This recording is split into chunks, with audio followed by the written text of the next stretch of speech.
It's a real pleasure to present to you Stan Griffin, the President and Chief Executive Officer of Insurance Bureau of Canada. Il me fait grand plaisir de vous présenter Stan Griffin, Président et chef de la direction du Bureau d'assurance du Canada. Thank you, Stan. Thank you.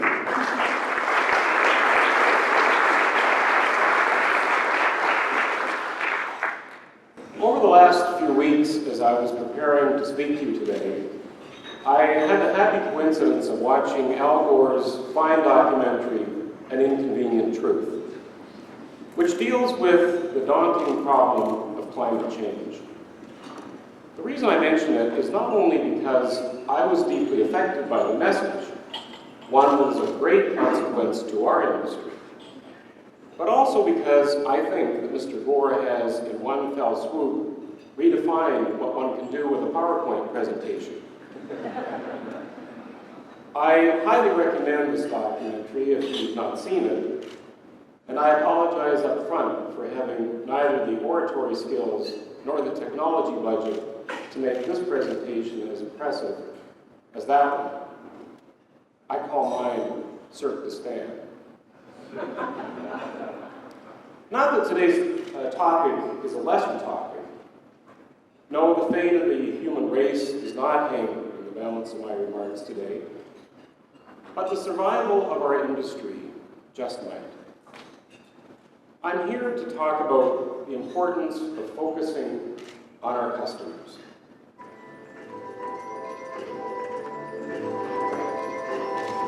I'm here to talk about putting the consumer at the center of everything we do as an industry.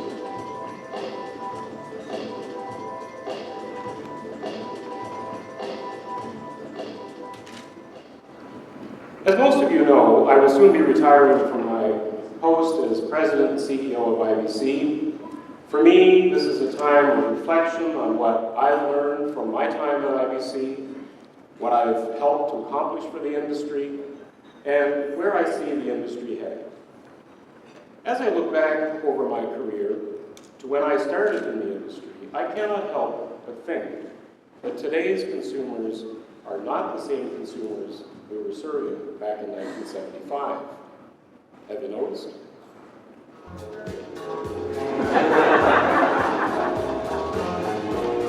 Back then, nobody had a cell phone.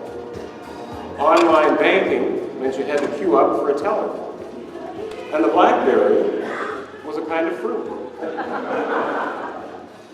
In 1975, because information was not so readily available, it was also a time when our customers tended to buy a policy and forget about it, tended to stay with the same insurer for life, and tended to ask very few questions about the product they were buying or the people who were providing it. In the 70s, if you were thinking about buying a car, you could go to the closest public library and search through back issues of automotive magazines, or you could just ask your friend Jim. And if Jim drove a Chevy and was happy with his dealer, you might just skip the library and buy a Chevy too. The information was out there, but we didn't have the technology to put it at our fingertips. A survey done last Christmas by Deloitte & Touche in the US revealed a telling statistic about today's consumer. Deloitte polled people as they did their holiday shopping and found, among other things, that 63% of them had used the internet to research the product or company prior to visiting the store. Far different from the shopper of 1975 I just described. Today, increasingly consumers have expectations that go beyond a good price and a friendly smile. Largely, these expectations have been driven by technology. Those 63% of people who now go online can get multiple price quotes, read what other people had to say about a product. They can even get a visual tour of a home that's half a world away. Education has also played a big role in consumer expectations. To illustrate, the 1981 census revealed that less than 15% of Canadians had completed a university degree or college certificate. By 2001, that number had risen to almost 40%. Now, not to say that someone with a grade 12 education cannot be a discerning consumer, but with knowledge comes a thirst for more knowledge and the confidence to ask questions. These profound changes in consumer expectations are really at the root of what I want to talk to you today about.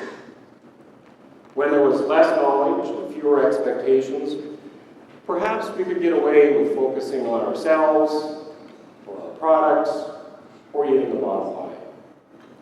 Today, we cannot. Let me illustrate why. When I took the job as president and CEO of IBC in June of 2002, the industry was at an all-time low.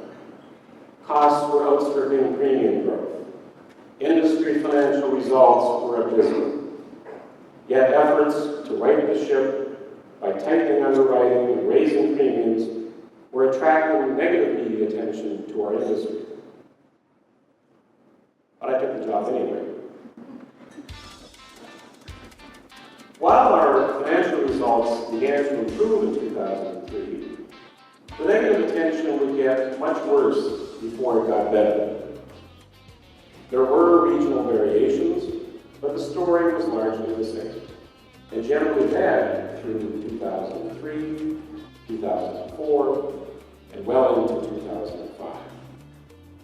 The negative media coverage took its toll. Incidentally, this is not just my recollection of things. Public opinion polling commissioned by IBC in 2003, 2004, and 2005 confirmed that our industry's image was at an all-time low. For those of you who are not familiar with image rating, it's typically done on a scale of 1 to 10, where 1 is bad and 10 is the very, very best. IBC commissioned surveys to determine where our industry sits on the spectrum. The banking, petroleum, and automotive industries do the same thing, as do politicians. In fact, in an election campaign, a variation of mere fractions of a point in image rating can often mean the difference between the majority and minority governments, between winning and losing an election. Why does it matter? Well, I can best illustrate, I think, by telling you a story about an encounter I once had with an employee at IBC. I was very concerned about a particular issue, and I brought it to his attention. When I asked if he shared my concern, he said to me, and I remember this very clearly, "Stan, if it's of interest to my boss, it fascinates the hell out of me." Well, whose interests do MPs, MPPs, and MLAs find fascinating? Their bosses, the voters, also known as consumers. So you can imagine that if consumers hold us in low regard, governments treat us accordingly. If there are political points to be made by putting us in our place, heaven knows aspiring leaders will be lining up to do just that, no matter their political strain. So let's take a look at how our image has changed over time and why.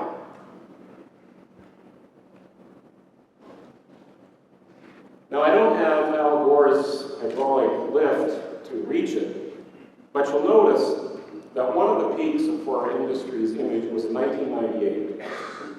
There's no one reason, but it's interesting to note that 1998 was the year of the historic ice storm that hit Quebec and Eastern Ontario and resulted in a record number of failures for our industry in this country. Can't buy me love, everybody tells me so. Can't buy me love, no, no, no, no. So in fact, if we believe this graph, the Beatles were wrong. Money can buy me love. But this result was much more about just paying claims. It was not just about doing our jobs. It was about putting the consumer, our claimants, at the center in our words and in our deeds, and showing that our business is really all about helping people. Well, disasters pass, and this one did too. And over time, you can see that we've had quite an image ride. I'm sure you can all attest that periods of negative perception of the industry make it very difficult for us to do business. Of course, it hurts employee morale, it makes it difficult to attract staff, and more importantly, it prompts governments to sit up and take notice of us in ways that we don't want to be noticed. There are many people in the industry that would say our image simply follows premiums. And there's no question that there is a relationship. But when we look at the industry's image over time, it becomes evident it's not just premiums in play. Sure, our best ever image rating of 5.8 came at a time of declining premiums. But after the ice storm, as premiums went still lower in 99 and 2000, our image dipped to 5.6. Furthermore, premiums were very stable from 1991 to 1993. And while image began to rise during that time, it was still relatively low at 5.3. 1994 through 1996, which was a relatively inflationary period for premiums, was a time when our image was peaking. And I maintain that our aggressive lobby in favor of graduated licensing was a contributing factor. The last hard market, when many perceived the industry as having abandoned consumers, found us at an all-time low image rating of 4.9. The evidence is clear from both the scientific and editorial perspective. We are regarded more positively when we remember to put the consumer at the center of our world.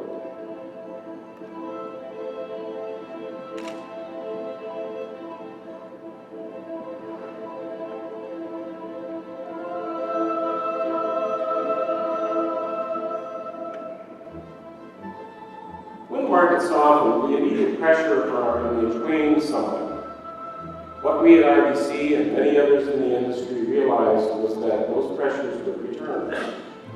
We knew that we could best serve our stakeholders if we adopted publicly a consumer-centric way of doing business for today, for the tomorrow we knew was coming, meeting the needs of consumers.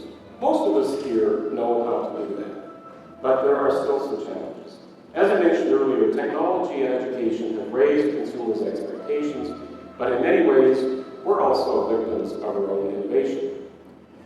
By expanding our industry's product and service offerings to include things like claims forgiveness, roadside assistance, 24/7 claims handling, and online quote comparisons, we have further enhanced their expectations. At the company level, you know when you're meeting expectations if you're able to maintain and build your market share. At the industry level, we rely on measures such as media and polling analysis. So what do consumers expect from our industry? Well, we've actually asked. For one thing, they expect us to take a proactive role on issues that affect insurance premiums. In fact, in a recent poll, 80% of respondents said the industry should promote and support programs related to safety, where Canadians live, drive, work, and play. Be smart, be safe, be aware of what you do. Be smart, be safe, prevention is good on you. IBC meets this expectation by taking on issues such as injury prevention, road safety, and insurance crime. We've also introduced a grassroots element to our outreach. Whereas in the past we had largely relied on the media to get our messages out, we've made a conscious decision to go right into the communities to share our message face-to-face with our consumers. This summer's Be Smart, Be Safe dump truck tours in Atlantic Canada and Ontario, respectively, I think are excellent examples of this new approach, as is our involvement in Operation Red Nose.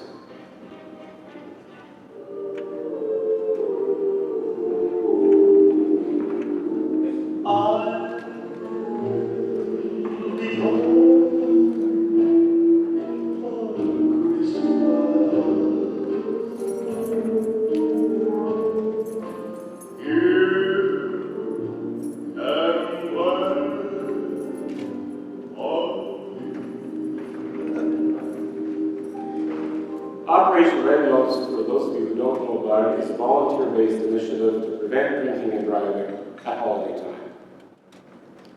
The response to this community approach has been, well, I'll let you be the judge. It's very helpful. Like, these guys are getting some stuff about wearing their bike helmets and how to put their bike helmets on properly. I learned a lot because I just kind of had used different types of life jackets. I've never bought my own. Sorte de veston de sauvetage qui existe, puis comment choisir le bon, comment important que ça peut être de choisir le bon aussi. J'ai aussi appris que c'est pas un luxe, puis très souvent c'est ce qu'on le voit comme, on le voit comme un luxe. The kids have really enjoyed it. My husband and I have enjoyed it. It's not just talking, like a lot of times you just hear people like give you lectures and stuff, but that you actually get to do things. I think it's an awesome experience. Oh, I think it's an excellent opportunity for people to learn what they know or what they don't know. I was just shown how to properly adjust my headdress, something easy that can prevent a lot of injuries, and that's great.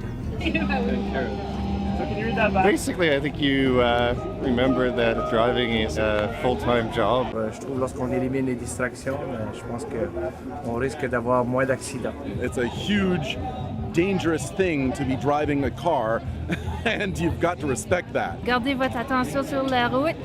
Sans ça, il y a des accidents qui vont arriver. The more you promote safety, the better it is for all. You're really good. High five. Awesome. What else do consumers expect? Well, as I alluded to before, consumers, for better or for worse, expect much more information. Specifically, they expect us to tell them what factors affect their premiums and to tell them how they can take an active role in controlling their insurance costs. This was a common theme among our commercial insurance customers in just about every region of the country. The industry, led by IBC, has taken a proactive stance in addressing these concerns. In the Atlantic provinces, IBC has been a driving force behind the Atlantic Task Force on Insurance Availability and Affordability. The task force brought together representatives of our industry, together with delegates from the business and nonprofit communities, as well as government. The purpose? To discuss workable, long-term solutions to commercial insurance issues. In Alberta, the Voluntary Sector Insurance Council has had a more narrow focus, as suggested by the name. As well, informal discussions have taken place with a variety of stakeholders in the commercial insurance markets in Ontario, British Columbia, and elsewhere. One of the initiatives that may have been born with the Atlantic Task Force, but has proven its larger worth, has been the development of comprehensive risk management modules that now have a home on IBC's public website at ibc.ca. These modules give businesses and nonprofit groups all the information they need to implement a comprehensive risk management plan within their own organizations. Speaking of our website, that brings me to perhaps the most important thing consumers want from us. They want to be treated fairly and to feel empowered to make smart decisions about insurance. Of course, one way we can help them make smart decisions is by giving them information in a straightforward way, organized in an easy-to-understand format. IBC's website, which was relaunched in 2006, does just that. If we compare the number of visits before and after the relaunch of ibc.ca, we see that we have hit the nail, I think, right on the head. Consumers are not only using the new site more often than they did the old site, but they're also staying more than 4 times longer, which means that they are finding more of the information they need.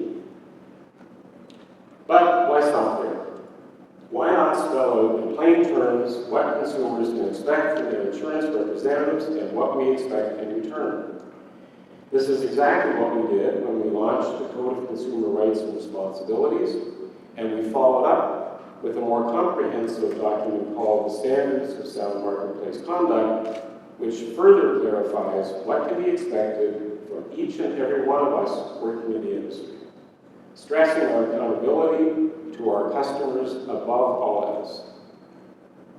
Be smart, be safe, and our driver distraction outreach are part of the industry's Restoring Consumer Confidence initiative, which began in 2005, not far removed from our low point in terms of image rating. Through this initiative, we have measured our image rating and other key indicators from 2005 to now. Media. It is one of our best indicators for how the public perceives us. At the 18-month mark following the launch of Restoring Consumer Confidence, our media coverage was much improved. First of all, going with the credo that no news is good news, we see that total coverage of the industry is down, which is a positive development and a good way to avoid unwanted government attention. The most telling number, I think, is the increase in positive coverage, which was largely coverage earned by the industry with its proactive injury prevention and road safety outreach. What we also see happening is that much of the negative coverage has either disappeared or become more neutral. Much of this can be attributed to premium reductions, but there is some evidence that by creating positive news, we are able to temper what otherwise might be harsh news stories. As we certainly did create positive news stories. But instead of me, I'm going to let Lloyd tell you all about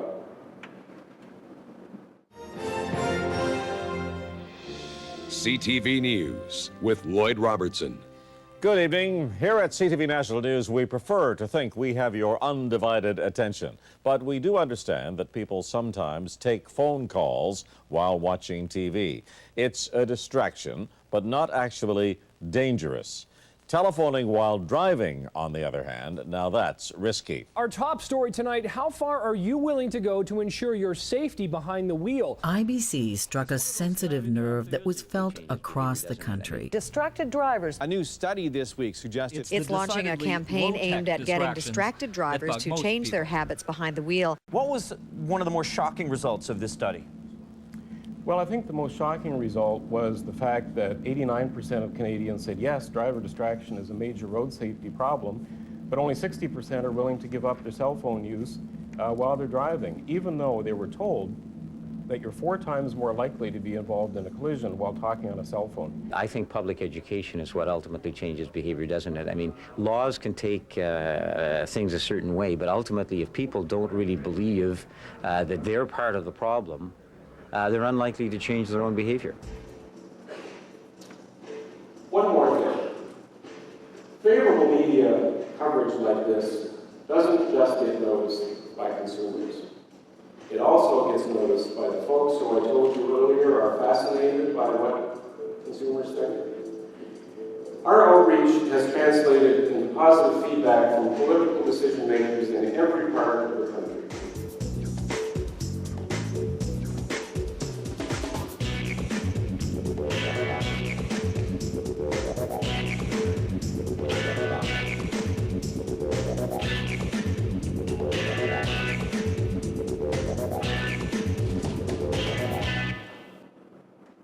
Oh yes, I almost forgot.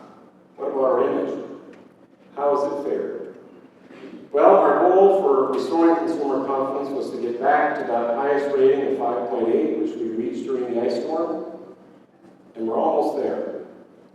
But we need to be conscious of the fact that we have been in a period of prolonged premium decline. Is there a way to inoculate ourselves so that we don't suffer the same fate we endured in the last hard market? I think there is.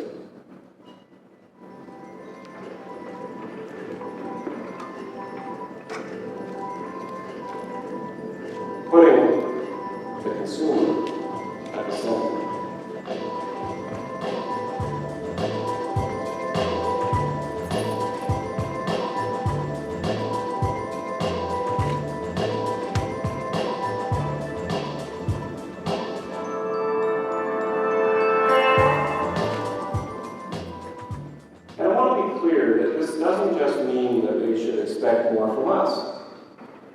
We should also expect more from them. As much as technology and education have empowered consumers, they also have a place of great responsibility on them. We should hold them to it. If we make more information available about risk management, consumers should take the time to use it. If we educate on the need to review their policy limits, consumers should have no surprises at a time of loss.